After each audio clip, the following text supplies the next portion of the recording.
You keep saying you want to change. So why, every time your life starts getting better, do you find a way to ruin it? You make a plan, feel motivated, and swear that this time will be different. Then 3 days later, you stop. You finally start making progress, and suddenly you procrastinate. You get an opportunity. Instead of taking it, you convince yourself you're not ready.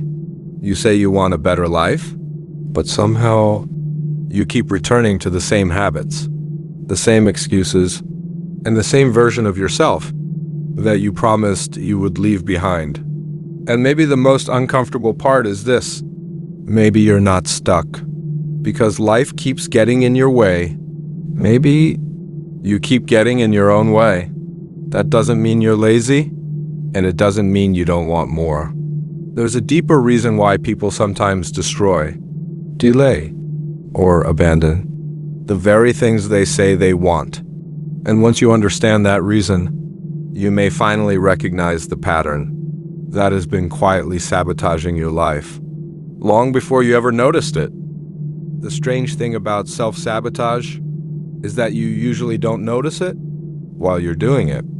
It doesn't always look like destruction. Sometimes it looks like waiting. I'll start when I'm more prepared. Sometimes it looks like perfectionism. I just need a little more time. Sometimes it sounds completely reasonable. I'll do it tomorrow. And that's why it can be so dangerous. Because if self-sabotage looked like an enemy, you would fight it. But often, it sounds like your own voice. It gives you reasons that feel intelligent, excuses that feel responsible, and delays that feel temporary, until one day you realize months have passed and nothing has changed. Think about how often this happens.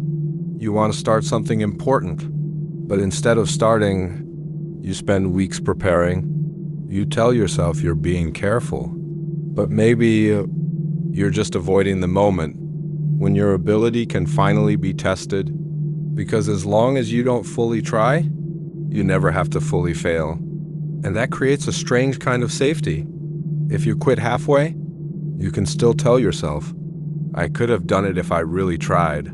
If you never begin, you never have to discover what happens when you give everything. And it still isn't enough. So sometimes the mind chooses a painful comfort.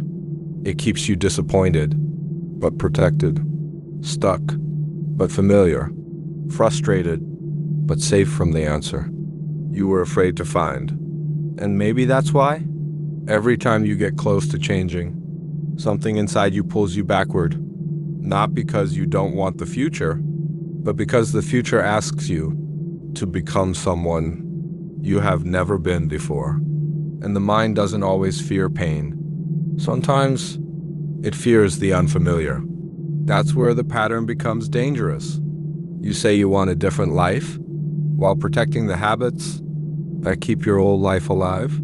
You want the result, but part of you still wants the safety of staying the same. And until you see that conflict, you can keep blaming motivation, discipline, or bad luck without realizing the real battle is happening inside you.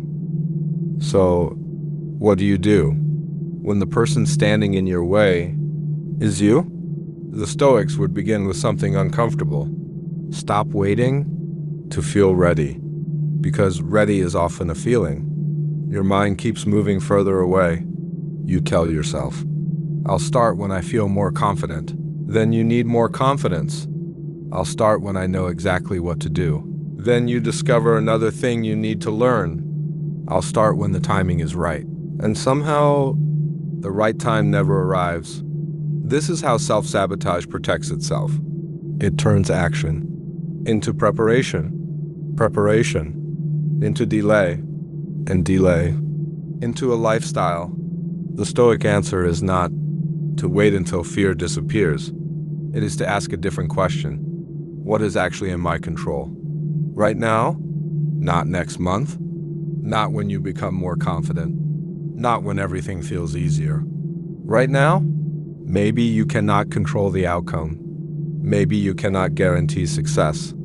Maybe you cannot even know whether your effort will work, but you can control whether you take the next step. And sometimes that's the only decision you need to make. Not, can I change my entire life? Just, what is the next thing I can do?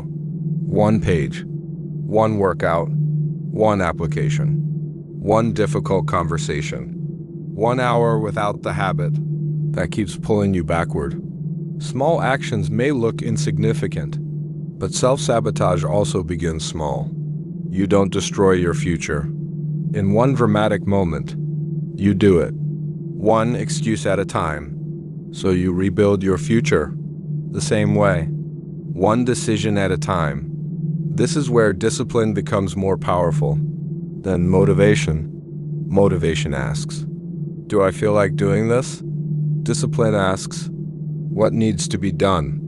And that difference matters, because your feelings can change 5 times in one day. Your fear can speak loudly. Your doubts can invent convincing reasons. But an action is something real. It gives you evidence. Evidence that you can move even while feeling uncertain. And every time you do that, you weaken the old pattern, the pattern that says, wait, hide, do it later. You prove to yourself that fear can come with you, but it doesn't get to choose the direction. You do. That is one of the hardest forms of self-control. Not controlling the world, not controlling other people, but refusing to let the weakest voice inside you make every important decision.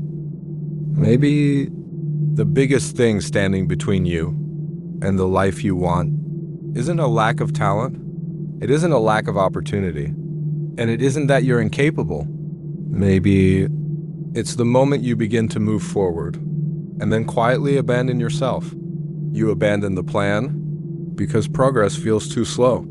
You abandon the habit because one bad day makes you think you've failed.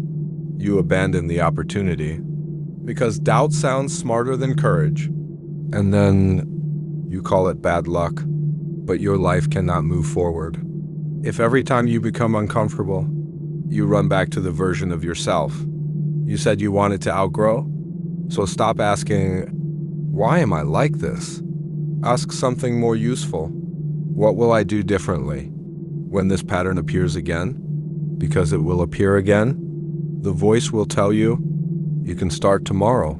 The fear will tell you, you're not ready.